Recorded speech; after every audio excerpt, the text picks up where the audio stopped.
The next question posed by Abdul Karim from Lahore, Pakistan. If all the Muslims believe in the same Quran and the same Hadith, then why are there four madhabs and why do they differ?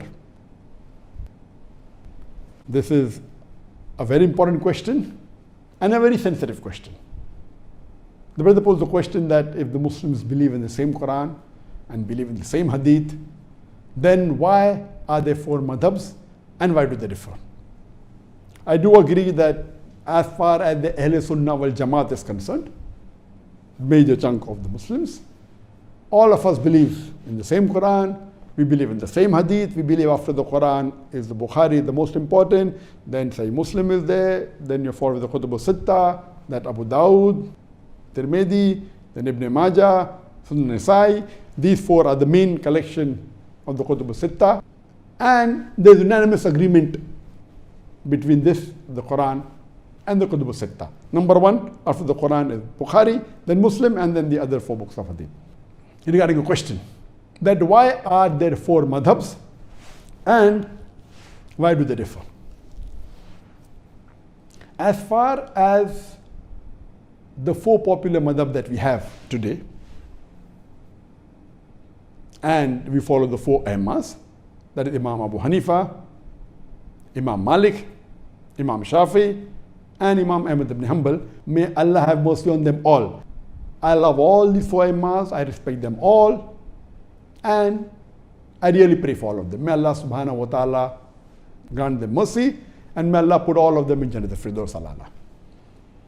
Let me correct you first that these four madahib, they came to explain to the Muslim Ummah Islam in detail. Let me tell you that they don't differ always. They differ rarely. More than 90 to 95%, all the four madhab are the same. They may differ in some issues, maybe minor issues. As far as the major issues are concerned, about Salah, we have to pray 5 times, regarding Zakat, regarding Hajj, all these four madhab, they are same. In the minute aspects of Salah or if Hajj, they may differ here and there, but they are minute differences. It's not a major difference at all. It is not worth fighting over it. So let me tell you that 90 to 95% of all these four madhab are the same exactly. They may differ in small issues and very few. All these four Imams, they said that if you find any of my fatwa, any of my verdict, which goes against Allah and His Rasul, which goes against Quran and Sahih Hadith, then you throw my fatwa on the wall. So all these four Imams, they were great scholars, and they came to explain the deen to us. Regarding why do they differ if we follow the same Quran and the same Hadith, is a very important question, and this question troubled me for many years. Alhamdulillah, Allah has blessed me that I have met many scholars from all these four madhab, and I interacted with many of them, many hours, and I spent time with them, and I posed the same question, why do they differ? And the reply they gave was there, some less satisfying, some more satisfying, but there's no convincing replies for the masses. And alhamdulillah, summa alhamdulillah, after meeting these scholars from all these four madhab, my vision of Islam and the differences, alhamdulillah, expanded a lot. Allah clearly mentioned in the Quran in Surah Imran chapter 3 verse number 103, وَاتَصِمُوا بِحَبْلِ اللَّهِ جَمِيعًا وَلَا تَفَرَّقُوا. Hold to the rope of Allah strongly and be not divided. We Muslims are supposed to hold to the rope of Allah, that the glorious Quran and the Sahih Hadith. And all, it's ijma. All the Ahl Sunnah wal Jamaat, the Muslims, we believe in the Quran and the Sahih Hadith. Then why are the differences? To explain to a common man, I will give you some examples, and I always believe in explaining people by giving examples which they understand. I would like to ask a simple question to the people who know English. What is the spelling of the word color? Can you guess? Give the reply. You can give the reply on the WhatsApp, you can give the reply on the Facebook, you can give the reply on the YouTube. What is the spelling of color? I'm not getting any reply. What is the spelling of color?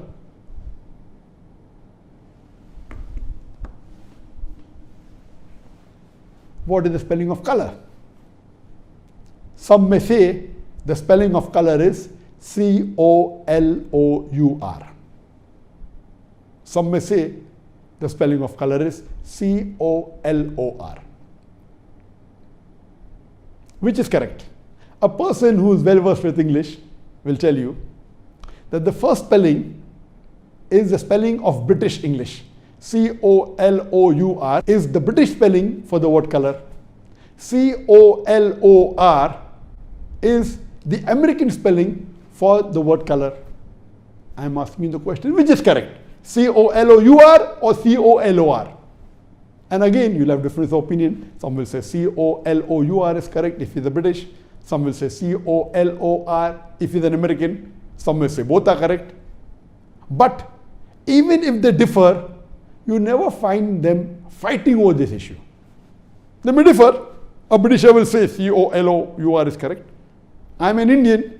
We were ruled by the Britishers, and quite a large portion of the world was ruled by the Britishers. So all those who were ruled by the Britishers and we were British colonies, we will follow British English and we'll say the spelling of color is C-O-L-O-U-R. The American will say C-O-L-O-R. We agree to both. A Britisher would prefer C-O-L-O-U-R, but if someone says C-O-L-O-R, fine. We agree to differ. Same with the American, he will say C-O-L-O-R, but he agrees.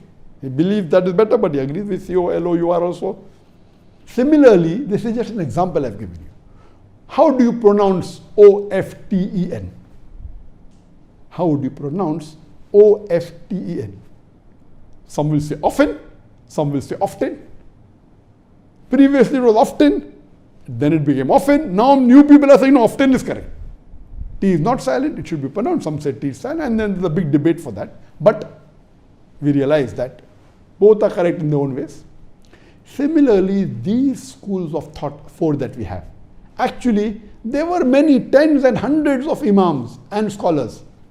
These four, Imam Abu Hanifa, Imam Malik, Imam Shafi, Imam Ahmad ibn Hanbal, may Allah have mercy on them all. May Allah grant them Jannat al-Firdaus to all. They were more popular, or maybe their students made them popular. There were many other imams, many other sheikhs, many other scholars. But these four, their teachings became more popular. Maybe the students made it more popular. And that's how we have these four major madhabs. But all these four great scholars and four aimmas, they never came to bring a division in the Muslim Ummah. They explained their point of view. Because if it is very clear cut in the Quran, there is no problem at all. If it's clear cut in the Hadith, the difference comes when there is a difference of opinion. Now, why is there a difference of opinion? I will discuss that. Previously, I used to think, okay, fine, maybe the difference is in the Hadith. Some people say Sahih Hadith, some people Zaif Hadith. That is the difference. That is not the real answer. That may be in some cases. After meeting so many fuqahas and scholars of these different madhahib, I've come with this example of the spelling or the example of pronunciation. So similarly, these madhahib differ. What is the major reason? According to my study, there is usul fiqh, that in areas where it is not very clear cut, Quran says alcohol is haram, there is no fiqh in it. Allah says haram, it's haram. So no one will differ allowed or not allowed. So that's common. Where there is difference in understanding the Quran or the Hadith, etc., then the fiqh starts. So as far as usul fiqh is concerned, there are different criteria for giving your ruling on fiqh. Some may have 5 criteria, some may have 6, some may have 7, some may have 9, some may have even 10. I will not discuss in detail, time does not permit and difficult for common man to understand. I'll just give you a few examples for better understanding. Number one difference is difference in the criteria. As far as the first 2 criteria are concerned, it is the same. Number one criteria in all madahib, all schools of thought, it is Quran. Number one, there is no difference in it. Number 2 is the mutawatir hadith. All the schools of thought believe that number 2 criteria for fiqh is the mutawatir hadith. What is the mutawatir hadith? There are various different classifications of hadith, One of the classifications is depending upon the narrators, the chain of narrators. Mutawatir hadith means a hadith in which there are various chains of narrators in every generation. That means that hadith has been narrated by many sahabas who heard the Prophet say that. Then the next generation, Tabain, there were many Tabains who repeated that hadith. Then the Tabain, many Tabain repeated the hadith. So in every generation there are many narrators. So in one of the classification of hadith, it is based on narrators. It is maybe a Gharib hadith, a single chain of hadith. Then there's Ahad hadith. One narrator is there at any one stage, only one narrator. For example, the very famous hadith, the first hadith of Sahih Bukhari, Umar radiallahu anhu, he said, that the Prophet said, Innamal amal binniyah. Your actions are based on your intention. All you find this hadith in Bukhari, in Muslim, in various books of hadith, but there's only one Sahaba who narrated it. So if any of the stages, where the stage of Sahaba or the Tabain or Tabain, any of the stages of narration, if any of the stages have only one narrator comment in all the hadith, it becomes Ahad hadith. So there are various chain of narrators, but all the narrators end to Umar radiallahu anh, and then Umar radiallahu anh narrated what the Prophet said. So it becomes the Ahad hadith. It may be a mashhur hadith, there may be 2 or 3 narrators, and it keeps on various categories. The highest category is mutawatir. That means several narrators at every stage. That means every stage have many narrators. Number is not fixed, there has to be more than 4 or 5. Every stage. Some are 20, some are 30 at every stage.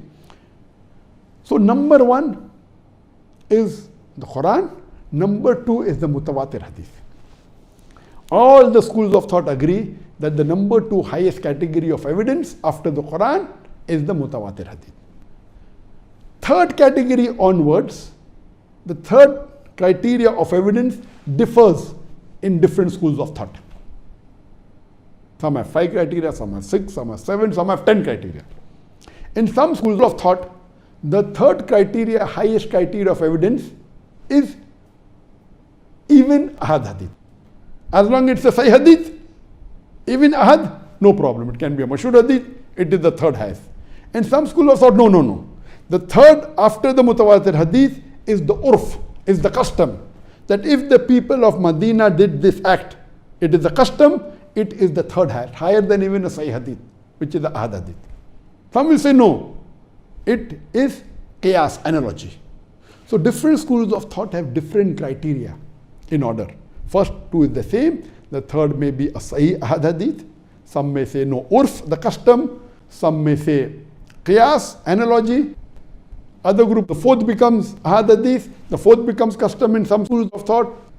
So from the third onward, it differs. So based on this difference, some may prefer custom as a higher. So if it is not there in the Quran, if it is not there mutawatir hadith, it is in Ahad hadith. So this school of thought is Ahad hadith. The other says it is in Ahad hadith, but it is not there in the urf. So I will not believe, I will give urf more importance, custom more importance. So the differences arise in what you give more importance to. Do you give importance more to urf, the custom? Do you give more importance to qiyas, analogy? Or do you give more importance to Ahad hadith? From third level, it keeps on differing in different schools of thought. So because of that, what you give more importance to differs. That's how the ruling differs. But all these rulings are minor. What we have to understand, that we have to respect the ruling of all the 4 schools of thought. Because all the 4 schools of thought are based on Quran, they are based on hadith, but the level of importance may differ. Some schools of thought say, they may have a criteria.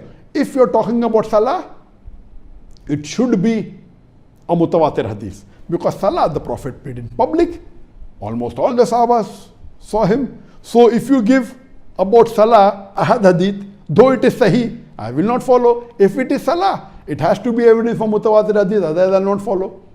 That is their thinking. You may agree, you may not agree. You may say no, it's Ahad hadith, one Sahaba reported it, it is sufficient for me. It's a Sahih hadith, fulfills the criteria of Sahih, it is sufficient for me.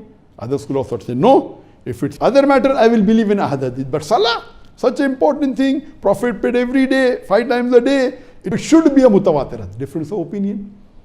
So how do you differ? So the third and the fourth and the fifth level of criteria after the first two differ. This is the reason why the major difference is there in the four schools of thought. It may be difficult for people to understand. Number two, the difference may also be that you may differ that whether it's a Sahih Hadith or not. Some may say it's a Hasan Hadith. Hasan Hadith is the lowest level of Sahih Hadith. Some will say no, it is a Daif Hadith. So Daif Hadith is not a Hujjah, is not an evidence for saying something is fard or something is haram. It may have other values. So the Muhaddithin may differ, and when they differ in minute. Some may say Hasan, some may say Zaif. Hasan is the lowest category of Sahih. Classifying Hadith on the basis of whether it is Sahih, Zaif or Mawzu is another classification. Sahih Hadith itself, there are 10 types of Sahih Hadith. Then comes Zaif, then comes Mawdu. Time will not permit to go into details. So the second type of difference of opinion in fiqh, besides the criteria, is whether the Hadith is Sahih or Zaif. Few. Third, may be difference in understanding the Hadith. For example, the Hadith of the Prophet ﷺ, that after ruku, the Prophet stood and he kept his hands where they were. So some schools of thought, I'm not mentioning the names purposely, some schools of thought say the Prophet kept his hand on his chest. Before he went to ruku, the hand was on the chest. So after ruku, when they get up, they keep the hand on the chest. The other Aimma say no. Before starting the salah, where were the hands? The hands were at the side. So when they get up from ruku, they keep the hands on the sides. So here you understand that the difference is because understanding the hadith. All of them agree that the hadith is sahih, but one fuqaha agrees this hadith refers to where were the hands before going to ruku. The other fuqahas agree that it was before starting salah. So difference in interpreting the hadith. So one is because of criteria, which is the major difference. Number two is that difference in whether it's a sahih or zaif. Number three, in understanding the hadith. Similarly, there can be a difference in understanding the Quranic verse also. For example, the verse of the Quran says that when a woman touches, your wudu breaks. So one fuqaha agrees that physical touch breaks the wudu. The Arabic word is masa, coming from the word lamasa. Lamasa has got two meanings in Arabic. One means a sexual touch, one means a physical touch. So one fuqaha takes it as a physical touch and says physical touch breaks the wudu. The other fuqaha says no, it means sexual touch, so physical touch does not break a wudu. So the differences are there in understanding the meaning of the verse of the Quran. So because of these differences, whether it be difference in criteria, whether it be difference in whether it's Sahih or Daif Hadith, whether it's a difference in understanding the Hadith, whether the difference in understanding the verse of the Quran, because of this, the differences are there, and these differences are minor. We should not fight over it. What we find today, that because of these issues, there are some people who just study for a few months or few years, and they start saying that, okay, my fiqh is the best and is the only right one, which is wrong. All these were great fuqahas. We love them all, we respect them all. Even they among themselves, when they differed, they respected. They agreed with the other view. What they said, my view I think is afzal. It is better. That doesn't mean you are wrong. But today, most of them, you are wrong, I'm right. What I say, even I am right. To say I am only right is a big problem. Or you can say, I think this is afzal, this is better. That you can say. But today what we have, no, I am only right, you are wrong. Because of that, there is tension and there is fighting. We Muslims should be united. These are petty issues. The differences are going to be there. There were differences in the Sahabas. We should not fight over it, and we should agree that we agree to disagree. We should not fight over it. And all these issues are not on the major issues, they are minor issues. So I request the Muslim Ummah that we should be united, and we should respect these Aimmas, and we should respect the scholars, and see to it that we follow the Quran and Sahih Hadith as close as possible. Hope that answers the question.